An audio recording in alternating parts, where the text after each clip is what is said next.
ध्रुव, तुमने मुझसे पंगा लिया है ना, अब तुम्हें इसकी कीमत भी चुकानी होगी। सानवी का गुस्सा अकेडमी में सब जानते हैं, लेकिन अब ये जानने की बारी तुम्हारी है। और वहां से चली गई। अरे हाँ, मैं तो तुम्हें बताना ही भूल गई, कल शक्ति भवन में हमें अपनी मूल शक्तियों के बारे में जानने को मिलेगा। और जाहिर सी बात है, तुम भी चलोगे, है ना? अगले दिन ध्रुव और इरा अपनी अपनी मूल शक्ति का पता लगाने के लिए शक्ति भवन पहुंचे और वहां का नजारा देखकर ध्रुव एक बार फिर दंग रह गया। और क्योंकि ये जगह शौर्य दल के लिए इतनी जरूरी थी, इसलिए इस जगह के चारों ओर पहरेदार तैनात किए गए थे। अगर ये कोई और दिन होता तो शौर्य दल के मेंबर्स यहाँ भटक भी नहीं सकते थे, लेकिन हर साल ये जगह यूथ सेरेमनी के बाद आम लोगों के लिए खोल दी जाती थी, मगर सिर्फ कुछ दिनों के लिए। इस दौरान शौर्य दल के मेंबर यहाँ आकर युद्ध की तकनीकें सीखा करते थे। वहीं ध्रुव अपनी नजरें घुमाते हुए भवन के चारों ओर देख रहा था। तभी उसे ऐसा महसूस हुआ कि वहां खड़े पहरेदार भवन में आए मेहमानों के एक एक कदम का हिसाब रख रहे थे। कुछ जगहों पर तो ध्रुव को मंडराती हुई शक्तियां भी दिखाई दी, जिससे ध्रुव समझ गया था कि ये जगह शौर्य दल की शक्तियों के लिए कितनी जरूरी थी। तभी पीछे मुड़कर ध्रुव ने इरा को देखा, फिर दोनों एक दूसरे को देखकर मुस्कुराने लगे। उसके बाद वो लोग चुपचाप मेन हॉल में आकर खड़े हो गए और बाकी मेंबर्स के आने का इंतजार करने लगे। जैसे ही पूरा हॉल शौर्य दल के मेंबर्स से खचाखच भर गया तो अरेंद्र ने आकर सबके सामने एक ऐलान किया। मैं पहले भी बहुत बार शक्ति भवन के नियम बता चुका हूं, इसलिए मैं दोबारा नहीं बताऊंगा।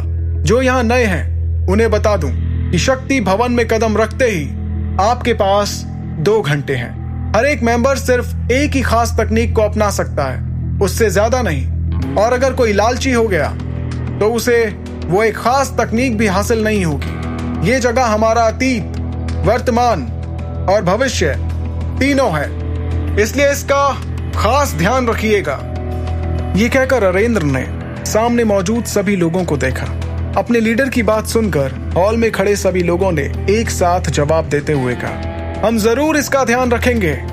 शौर्य दल का हर मेंबर ये चाहता कि वो सबसे बेहतर तकनीक को अपनाए, लेकिन उस खास तकनीक का पता लगाना इतना आसान नहीं था। सबकी आंखों में उसे पाने की उम्मीद देखते हुए अरेंद्र ने आगे कहा, अब जो नियमों की बात हो गई है तो हम तकनीकों को ढूंढना शुरू करते हैं। विजयी भवा।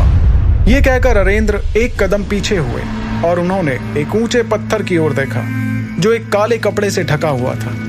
उस पत्थर के पीछे एक बड़ा सा दरवाजा भी था, जिसके सामने 2 पहरेदार खड़े हुए थे। फिर अरेंद्र ने जैसे ही वो काला कपड़ा अपनी ओर खींचा तो सबको दिखा कि पत्थर पर एक क्रिस्टल बॉल रखा हुआ था।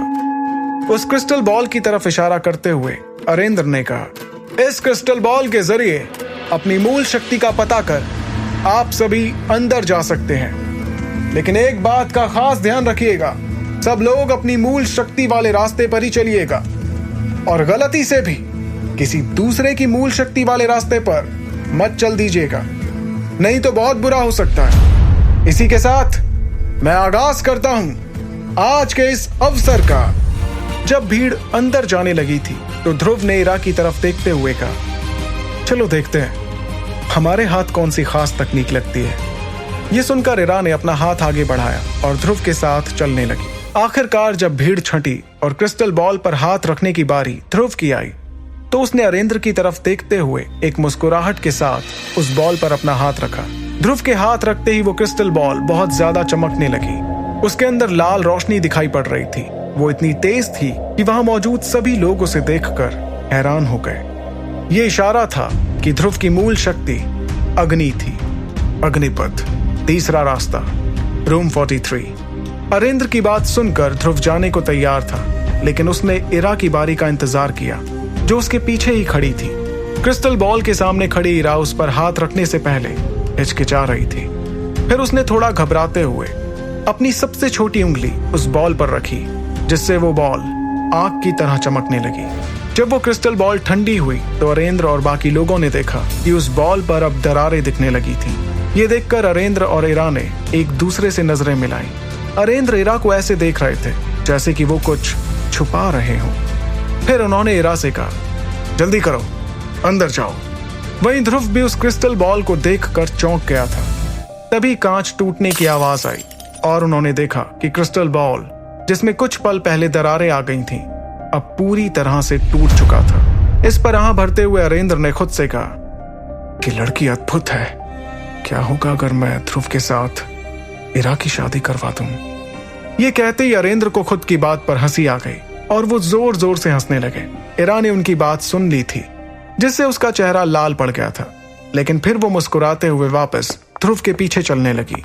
सबसे पहले तो ध्रुव ने सारे रास्तों की तरफ एक नजर घुमाई और फिर अग्निपथ के सामने जाकर खड़ा हो गया। तभी उसे कुछ महसूस हुआ और उसने पीछे मुड़ते हुए देखा कि इरा इस वक्त शर्म से लाल हो रखी थी। ये देखकर उसने इरा से पूछा, इरा सब ठीक तो है ना? हाँ मैं ठीक हूं, मुझे क्या हुआ? अब जल्दी करो, हमें जल्द शक्तियां ढूंढनी होंगी। इरा ने ध्यान नहीं दिया था, लेकिन ध्रुव के सवाल से उसका चेहरा और ज्यादा लाल हो गया था। उसने जल्दी से चलना शुरू किया ताकि ध्रुव की नजर उसके चेहरे पर ना जाए, लेकिन ध्रुव उसे अच्छे से देख चुका था और इसलिए उसे समझ नहीं आया कि आखिर इरा इतनी लाल क्यों दिख रही थी। इस बात को भुलाते हुए उसने सामने दिख रहे अग्निपथ की ओर इशारा किया और इरा से कहा, चलो अंदर चलते हैं। आगे की कहानी जानने के लिए सुनते रहिए सुपर योद्धा, सिर्फ पॉकेट एफएम पर।